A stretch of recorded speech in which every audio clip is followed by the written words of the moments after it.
If you're getting too dependent and struggle to make money alone, then you clicked on the right video, because I'm going to show you 3 of the best ways to make money completely by yourself. Number 1, playing the correct heists when you're alone. Now, I'm going to give you 3 different tiers of heists, starting from easiest and least profitable to hardest and most profitable. First is the auto shop contracts. So these are like these mini heists. I mean, they're not really heists, but I'm going to count them because it's my list and you can't do anything about it. But these kind of count as heists because they have 2 setups and they have a finale, and you can make a good amount of money considering the Union Depository, which is the best one, gives you about 300k, and the rest of them give you close enough to 180k. That's like the average, I think. Okay, second, the Cayo Perico heist. This is like the middle tier of heists because it pays pretty well, even though it's been nerfed, but it's really time consuming. Like, our final thing is much less time consuming. Also, I think it's kind of up to personal preference because I've done this heist so many times that I'm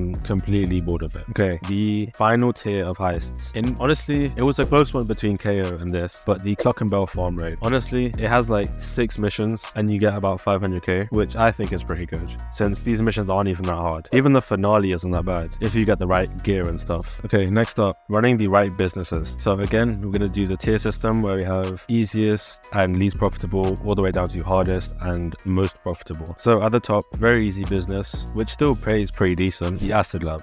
This basically pays for itself considering you get money from the first and last dose missions. So it's basically free and it's completely solo. That's why it's on this list. Okay, in the middle tier, we've got the agency. Now with the Dr. Dre contract, you can make about $1 million in between 1 to 2 hours, which is pretty good. And you can play this over and over, by the way.